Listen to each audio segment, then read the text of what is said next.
and taxpayers' value. So that's where our task, I think, is, I haven't heard any disagreement on the goals. It's just how to get there where we need to talk about. Can I add something? Yes. Just add to that. Yeah, The preamble to the goal, I think, also from the law is important. That the overarching objective is to move the state towards sustainable models of education and governance so that locals can do those 5 things. So the idea of sustainable governance model is important, I think.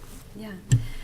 So in the memo, it goes on talking about preferred structure. We've heard a lot about this and the way it's listed out. And for me, we've gone through this law so many times, but even going through it another time preparing for this meeting, it's amazing everything that you pick up and the nuances and the information you hear from all the public input and how you then look at the law itself. But the legislature identified the preferred model of governance as a unified union school district. And it says responsible for pre-K through 12 education of its residents, and large enough to function effectively as a supervisory district. So there's some pretty intentful language in that, and that's where I just want to make sure as we're going through this memo, are there any questions by the board on anything on that first page? Questions or clarifications needed?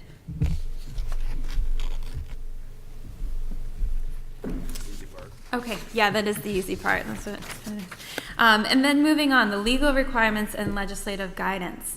The preferred structure is not always possible or the best model. So from the law itself, the preferred structure may not be possible or the best model to achieve Vermont's educational goals in all regions. It doesn't define what is possible or practicable. That's kind of our job here today.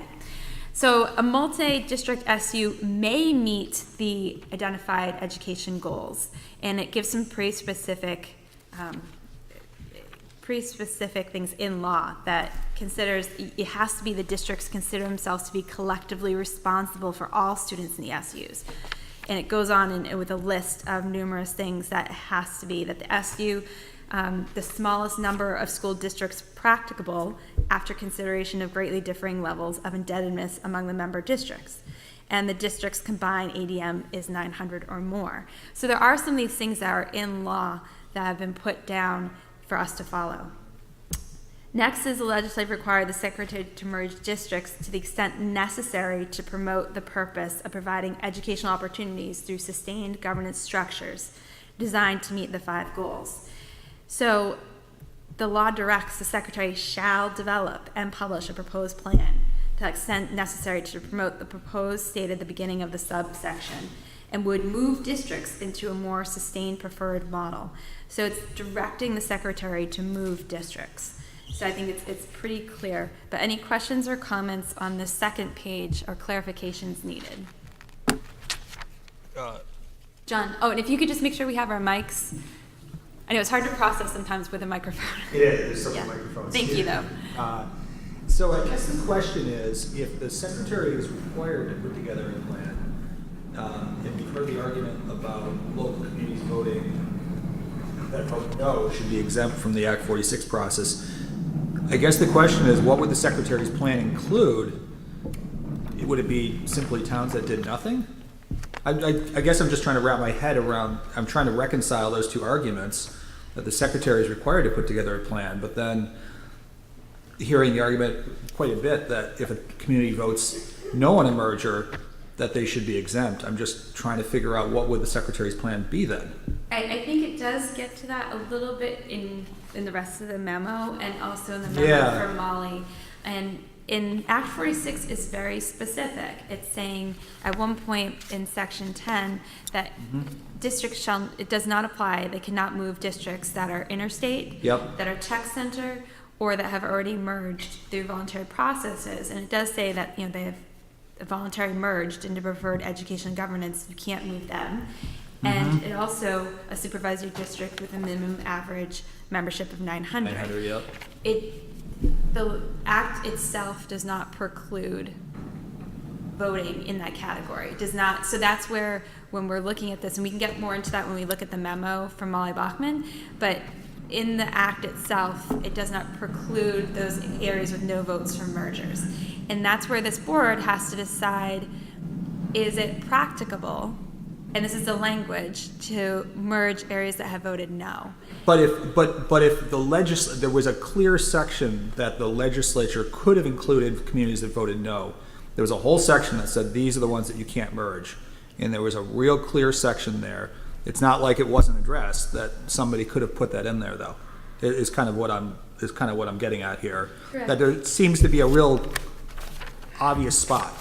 And that's where, again, as we go through this memo, I think maybe holding on to Yeah. some of those questions, but it does mention specifics, and I think as we get on more, but it does mention that the secretary has to propose a plan and it would move districts. So it is pretty clear that there was envisioned of movement of districts.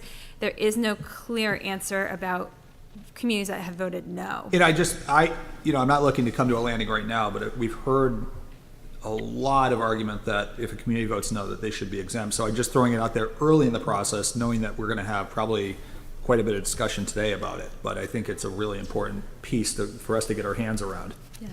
Okay, Oliver, and then Yeah, and I just want to piggyback off of John's comment about the specific enumerated exemptions, and that's a really key point.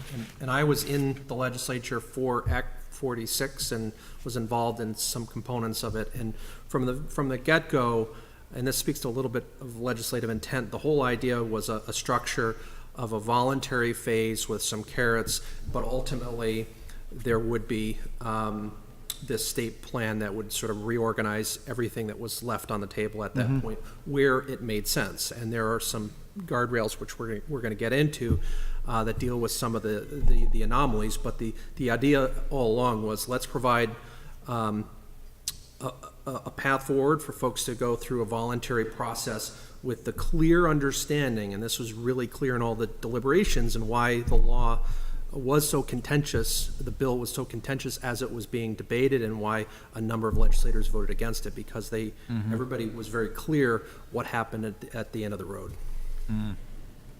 okay, Peter. Just a clarification, Yeah. when we use the word merge, are we talking about Yeah, just to make sure. unionizing? Well, so under the plan, it says move districts into a more sustained preferred model. And they identify the preferred model, if you go back to, on the first page of the memo right there, and it says responsible pre-K through 12 education. And so it talks about being it large enough to function effectively as a supervisory district, and i.e. single district supervisory union. So that's where it's going back to the preferred. Right.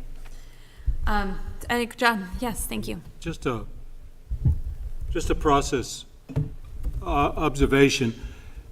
We're beginning our discussion by asking the agency what it thinks, and asking the agency to describe to us its analysis. I don't take any issue with anything that's presented by the agency, but I do want to be really clear that we are responsible ourselves as a board for any conclusions we come up with. We don't have to agree with the agency on anything. They're just staffing us. So I just want it to be very clear for all of us that we can listen, we can agree, we can disagree, but ultimately it's the 11 of us that have to come to our own conclusions about what the law means and how it directs us or not to proceed. And in the end, it doesn't matter what the agency thinks about that, because we have our legal duty to the General Assembly to carry out our piece of this. Yeah, and so we're just starting now with, we'd asked the agency to prepare this for us. Understood. Yeah, so we had asked at our last meeting if they could give us pull some guidance from the law. Understood. And so, that's where we're starting with them, so that way we can move to our own. Krista? Yeah.